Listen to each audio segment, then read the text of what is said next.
Namaskar. A warm welcome to World News and Indian Perspective on All India Radio. This is Renuka and with me is VC Pramod bringing glimpses of the major developments of the day from across the globe. Over the next half an hour, we shall bring you the latest from the world of politics, economy, sports, entertainment and more. The headlines. Prime Minister Narendra Modi and German Chancellor Olaf Scholz co-chair 6th edition of the India-Germany Intergovernmental Consultations in Berlin, also review full range of bilateral ties. India and Germany sign agreements on triangular development cooperation and renewable energy partnership. Also sign joint declaration on agroecology and sustainable management of natural resources. India reiterates its commitment to reach COP26 targets of achieving net zero emissions by 2070. Dozens of civilians evacuate from Mariupol to both Russia-controlled and Ukraine-controlled territory after weeks under siege. New Zealand reopens its border to more international visitors after a pandemic lockdown of more than 2 years. Italy and Greece ease some COVID-19 restrictions ahead of Europe's peak tourism season. And in IPL cricket, Rajasthan Royals set a victory target of 153 runs before Kolkata Knight Riders at Wankhede Stadium in Mumbai.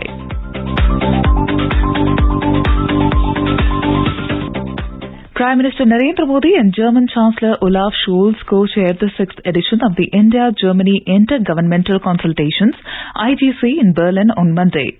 The biennial IGC is a unique dialogue format that also sees participation of several ministers from both sides. This was the Prime Minister's first IGC with Chancellor Scholz and also the first such government-to-government consultations of the new German government, which assumed office in December last year. Earlier, Prime Minister Modi held bilateral discussions with the German Chancellor. Both leaders reviewed the full range of bilateral ties between India and Germany, including giving an impetus to trade as well as cultural linkages. Mr. Modi was given a ceremonial welcome at the Federal Chancellery. In the joint press statement following the discussions, Prime Minister Modi said, as democracies, India and Germany share common values. He said that based on these shared values and common interests, India-Germany bilateral relations have made remarkable progress over the years. मुझे खुशी है कि इस वर्ष मेरी पहली विदेश यात्रा जर्मनी में हो रही है। इस वर्ष के शुरुआत में किसी विदेशी लीडर के साथ मेरी पहली टेलीफोन वार्ता भी मेरे मित्र चांसलर शोल्ज के साथ हुई थी। चांसलर शोल्ज के लिए भी आज की भारत जर्मनी आईजीसी इस वर्ष की किसी भी देश के साथ पहली आईजीसी है। ये कई फर्स्ट दर्शाते हैं कि भारत और जर्मनी दोनों ही देश इस महत्वपूर्ण पार्टनरशिप को कितनी प्राथमिकता दे रहे हैं। लोकतांत्रिक देशों के तौर पर भारत और जर्मनी कई कॉमन मूल्यों को साझा करते हैं। इन साझा मूल्यों और साझा हितों के आधार पर पिछले कुछ वर्षों में हमारी द्विपक्षीय संबंधों में उल्लेखनीय प्रगति हुई है। On the Ukraine crisis, Mr. Modi said, India has from the very beginning called for ceasefire as it believes dialogue is the only way forward. He said no party can emerge victorious out of this conflict and therefore India supports peace. He said India is very concerned about the humanitarian impact of this war. Ukraine के संकट के आरंभ से ही हमने तुरंत युद्ध विराम का आह्वान किया और इस बात पर जोर दिया था कि विवाद को सुलझाने के लिए बातचीत ही एकमात्र उपाय है। हमारा मानना है कि इस युद्ध में कोई विजयी पार्टी नहीं होगी, सभी को नुकसान होगा। इसलिए हम शांति के पक्ष में हैं। यूक्रेन संघर्ष से उत्पन्न उथल पुथल के कारण तेल की कीमतें आसमान छू रही हैं, विश्व में खाद्यान्न और फर्टिलाइजर की भी कमी हो रही है। इससे विश्व के हर परिवार पर बोझ पड़ा है, किंतु विकासशील और गरीब देशों पर इसका असर और गंभीर होगा। Mr. Modi thanked Chancellor Scholz for the warm welcome accorded to him. He expressed happiness that his first foreign visit this year was to Germany. Prime Minister Modi said the intergovernmental consultations has given new direction to India-Germany partnership. He informed that Germany has committed to support green goals plans for India. German Chancellor Olaf Scholz invited Prime Minister Modi for G7 summit to be held in Germany. He said India's role is important in global economy and climate change talks. He said the world can only develop if future relations are characterized and marked by many countries and not by a few powerful countries. Prime Minister Modi and Chancellor Scholz signed the joint declaration of intent establishing the Green and Sustainable Development Partnership. This partnership envisages a whole-of-government approach to India-Germany cooperation on SDGs and climate action, under which Germany has agreed to make an advance commitment of 10 billion euros of new and additional development assistance until 2030. A number of agreements were concluded during the ministerial bilateral meetings. In a joint statement adopted after the intergovernmental consultations, both India and Germany emphasized the importance of an effective rules-based international order with the United Nations and the fundamental principles of international law, including respect for sovereignty and territorial integrity of all states. Both leaders highlighted their commitment to an economic recovery from the COVID pandemic. They stressed on their firm commitment to the objective of holding the increase in the global average temperature to well below 2 degrees Celsius above pre-industrial levels and pursuing efforts to limit the temperature increase to 1.5 degrees Celsius above pre-industrial levels. India and Germany welcomed the deepening of the strategic cooperation between India and the EU. Germany and India expressed their serious concern about the ongoing humanitarian crisis in Ukraine and unequivocally condemned civilian deaths there. On Afghanistan, both sides expressed their serious concern about the humanitarian situation, the resurgence of violence, including targeted terrorist attacks, the systemic violations of human rights and fundamental freedoms, and the hampered access of girls and women to education. Mr. Modi reached Berlin, capital of Germany, on Monday during the first leg of his official visit to 3 European nations. He got a warm welcome from the Indian diaspora on his arrival. He also interacted with Indian diaspora. Currently, Mr. Modi is addressing Indian diaspora. After his German visit, Prime Minister Narendra Modi will proceed to Copenhagen on Tuesday on an official visit at the invitation of Prime Minister of Denmark, Mette Frederiksen. In today's Hotspot section, we bring you a discussion on Prime Minister's visit to Germany and its significance. In conversation are Meera Shankar, former diplomat, and Manas Pratim Bhuyan, journalist.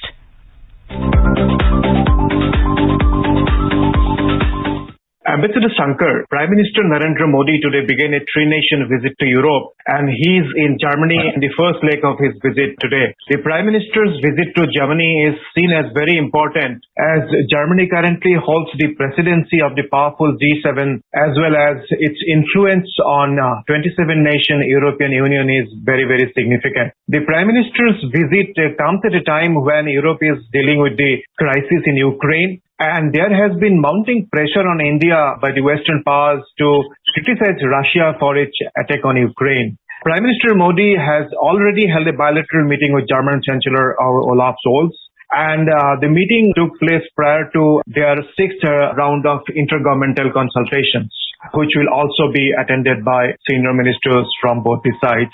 How do you see Prime Minister Modi's visit to Germany in the backdrop of the geopolitical turmoil that we have been witnessing in the region, as well as resolved by both India and Germany to further expand cooperation in a range of areas, including trade, investment, clean energy, and defense?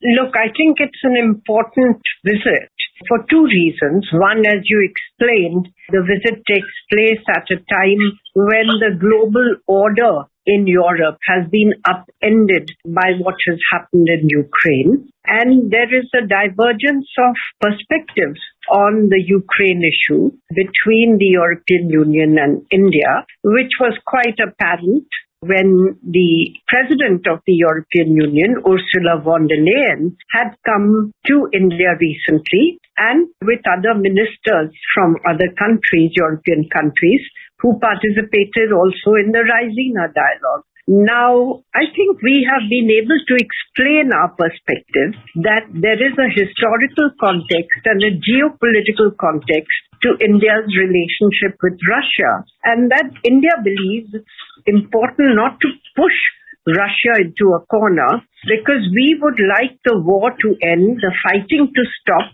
and to have negotiations which would move the needle towards a peaceful resolution of the issues, taking into account the interests of both Russia and Ukraine. So this is one reason why this is important.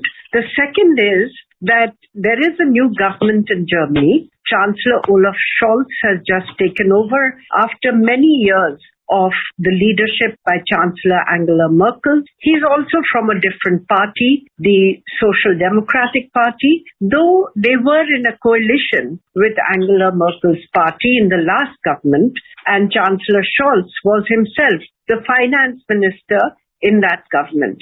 So to that extent, you are likely to see a continuity of policy between the policies of Angela Merkel and Chancellor Scholz. I think it's important for Prime Minister Modi to get to know the new leadership in Germany and to establish an equation, because Germany is the most important country in Europe. It is the economic powerhouse and the engine of the European economy, and politically it also provides the kind, along with France, the intellectual heft to the idea of Europe and the European Union. So for both reasons, I think Germany is an important country, which I hope this visit will put on the path of closer collaboration with India. There are areas where India and Germany would like to work together. Green technology is one, and Germany has been providing $1 billion a year to India for cooperation in this area, in green technologies. They also are leaders, world leaders in the areas of battery storage for power plants and in the hydrogen economy as well. So there's a lot that the two countries can work on together. For Germany, I think accelerating the transition away from fossil fuels will also be a strategic objective, because they want to reduce dependence on Russia. For India, accelerating the move towards a less fossil fuel dependent economy will be important economically and from the point of view of climate change, because prices of fuel are going sky high and they're very volatile. Whereas if we are able to master the whole renewable energy cycle for production in India and the hydrogen cycle, I think it bodes very well for India's energy security and energy independence as well, reducing our dependence on the global volatility in the energy market. The India-EU Free Trade Agreement is another. We've been having discussions on this for many years, and it was stuck for a variety of reasons. Neither side could muster the political will to work their way through the issues which were blocking the conclusion of an agreement. I think Germany and Europe were consumed by handling the Brexit issue and its fallout. India was looking at assessing how the free trade agreements that it had signed had worked, had they been beneficial for us or not. So there wasn't a lot of energy from both sides in trying to conclude such a deal. But I think now there will be a new resolve to work our way past some of these because of what has happened in Ukraine, because of the mounting concerns about China and the interest that countries have in de-risking and diversifying critical supply chains. So I think Europe will look also more at India in this connection. Finally, I would say that even in the defense sector, there is a possibility of working together, and also seeks to step up defense production in India with its own industry and also with the participation of foreign partners who are willing to invest in the defense sector in India. Finally, I think there's the whole IT sector, which may be of interest because both Europe and India have been looking at some of the aspects of sovereignty, of privacy of data, of how to ensure that the content of that the big internet companies take some responsibility for the kind of messaging which is put out, so that messaging which is clearly violative of laws is not given free play. In fact, Europe has just adopted a new law, which probably we should also study. So I think that there is a range of areas in which India and Germany will work together. and where India and Europe can work together. And all this will figure in the discussions. From India's point of view, we will try to impress upon Germany and Europe our concerns about China's aggressive behavior in the Indo-Pacific. Because in the past, Europe has tended to take a somewhat benign view of China and not taken a lot of interest in this area. In fact, at one stage, they were almost concluding an investment and agreement with China, which has, of course, now been put on hold. And Europe now is looking more at the Indo-Pacific. So I hope that we are able to sensitize Europe and Germany, France, the Nordic countries, to our concerns about the rule of law in the Indo-Pacific region. Ambassador Shankar, in fact, you rightly mentioned about how important energy security has become in today's geopolitical scenario. The entire question of energy security has always been part of India's discussions with almost all leading powers globally. But in the current context, the energy security has become actually part of discussions relating to national security. So during her visit to India recently, the European Commission President Ursula von der Leyen said Russia's war in Ukraine is a stark reminder that our dependency on Russian fossil fuels is not going to be sustainable. So how do you see, in fact, discussions between India and Germany in ensuring clean energy for both the countries? At a time, in fact, we have seen divergent views about sourcing energy supplies from Russia. So do you think any direct talks between India and Germany during Prime Minister's visit to Berlin on further boosting energy cooperation between India and Germany? Look, Germany already provides us $1 billion a year for cooperation in green energy. So that's already a major part of the agenda between India and Germany. The situations with regard to dependence on Russia for energy are very different. There's no parallel because Germany, for instance, depends on Russia for most of its gas supplies, for most of its oil supplies, and it's a very different position. For India, I think less than 2%, 1 to 2% of our total energy supplies come from Russia. So our dependence on Russia for energy is much less. Europe is now talking of stopping oil supplies from Russia by the end of this year. But on the gas, they have been unable to think of alternatives, and it's not easy also. So the gas dependency on Russia will continue, which is why they will accelerate the transition to renewable energies, also as a means of reducing their dependence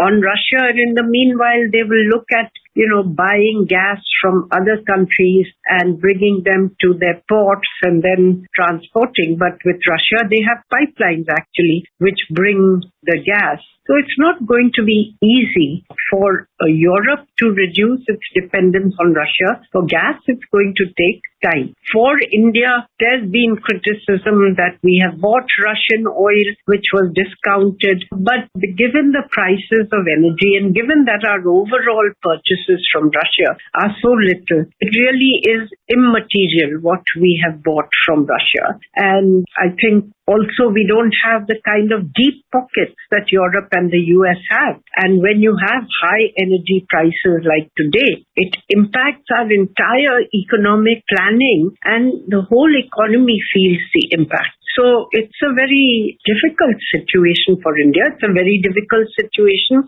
for many other developing countries who are facing shortages of both food grains, of cooking oil, of energy. So all commodities have been impacted because Russia and Ukraine used to supply such a lot of food grains, of edible oil, particularly sunflower oil, of other commodities, for instance, which go into the making of chips for computers, and that will also be affected. So there's a, very wide ripple effect worldwide of the Ukraine crisis. And from India's point of view, an early resolution, stopping of fighting, commencement of negotiations, and an early resolution would be the best for the world and for the two countries concerned. Ambassador Shankar, thank you so very much.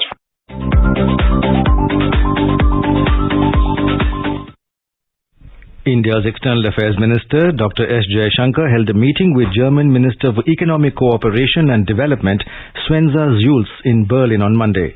In a tweet, Dr. Jaishankar said they discussed climate action, resilient and reliable supply chains, third country partnerships and economic impact of Ukraine conflict. They also signed agreements on triangular development cooperation and renewable energy partnership. India and Germany signed a joint declaration on agroecology and sustainable management of natural resources.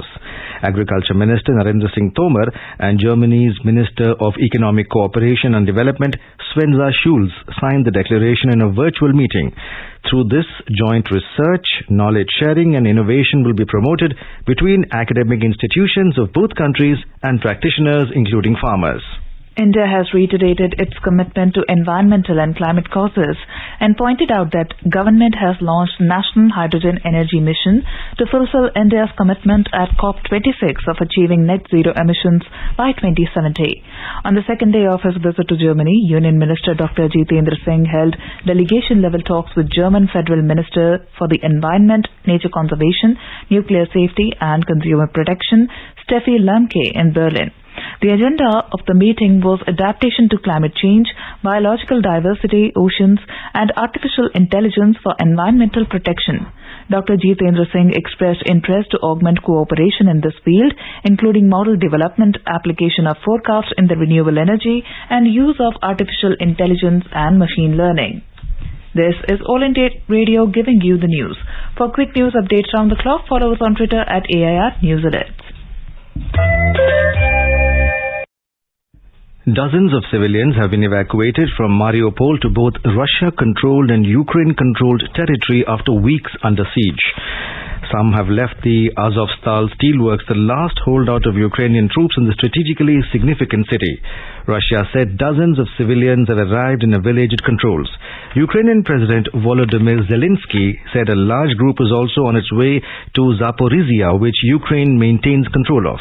He tweeted that the first group of about 100 people is already heading to the controlled area.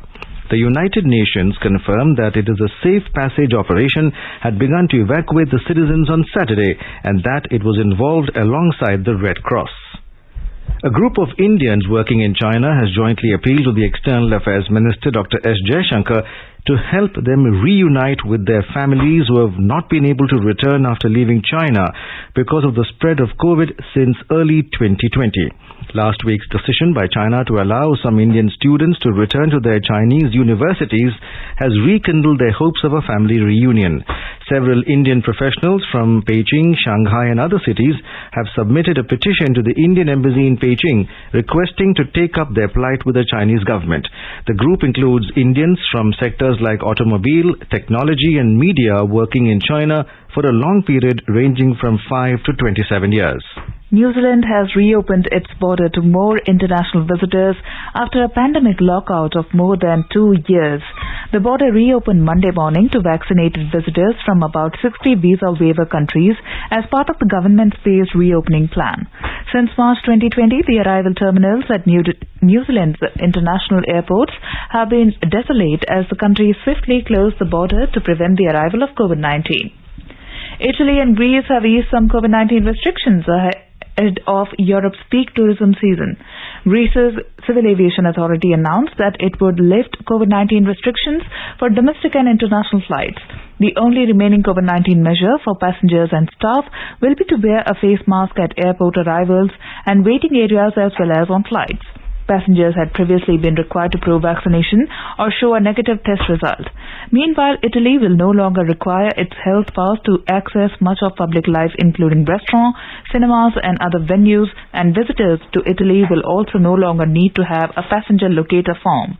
Italy also eased some of its indoor mask requirements, although face masks will still be required on public transportation and in cinemas.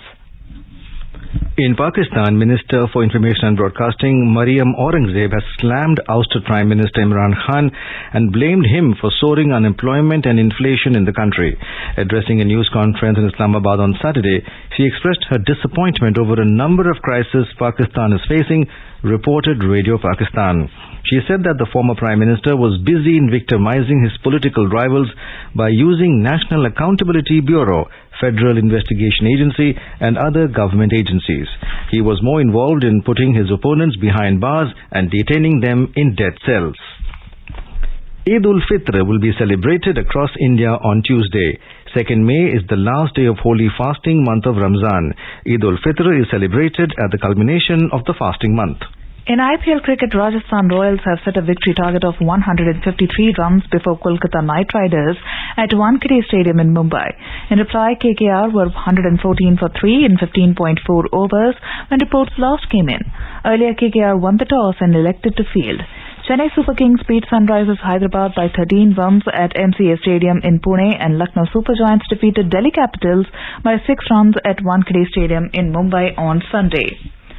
Harshada Sharad Garud scripted history on Monday to become the first Indian to win a gold medal at the IWF Junior World Championships 2022 in Heraklion, Greece. She lifted 153 kg in the 45 kg weight category, which included 70 kg in snatch and 83 kg in clean and jerk to finish on top of the podium.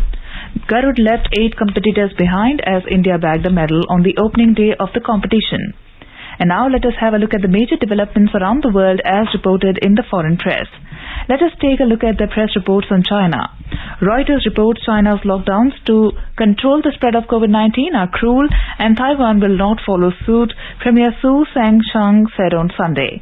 Global News writes many Chinese are marking a quiet May Day holiday this year as the government zero-COVID approach restricts travel and enforces lockdowns in multiple cities. Bloomberg writes, a widespread sell-off in China is rippling through emerging markets, threatening to snuff out growth and drag down everything from stocks to currencies and bonds. SCMP writes, lockdowns and supply chain disruption to accelerate Apple's move away from China, with India a likely beneficiary, analysts say. Now let's have a look at the press reports on Bangladesh. State Minister for Power, Energy and Mineral Resources, Nazrul Hamid, has said that gas has been discovered in the Karastila field in Sylhet, reports the Daily Star.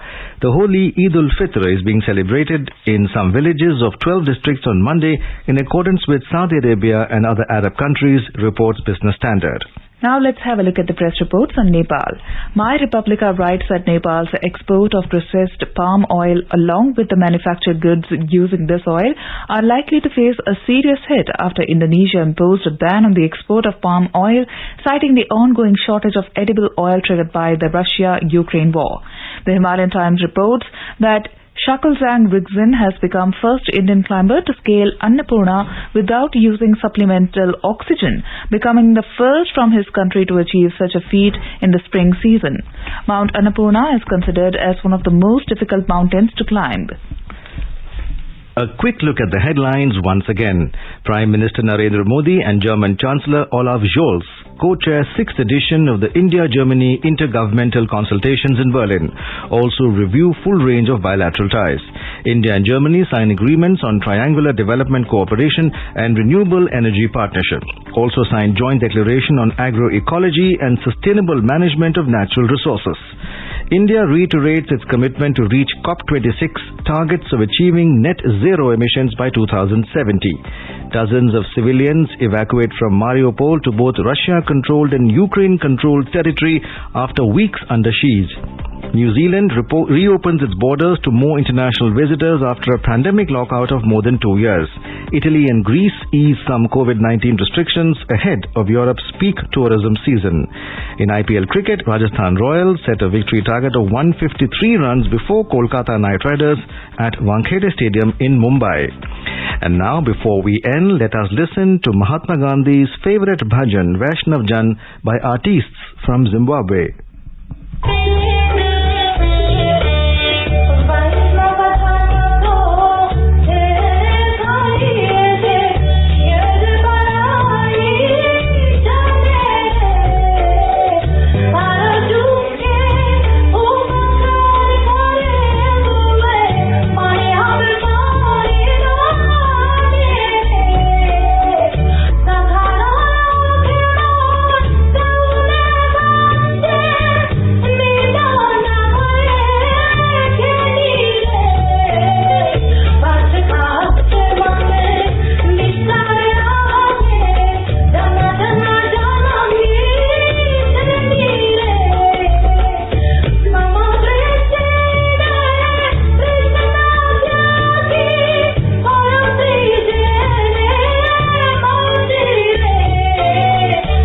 And with that, we end this bulletin. We'll be back at the same time tomorrow with the next edition of World News.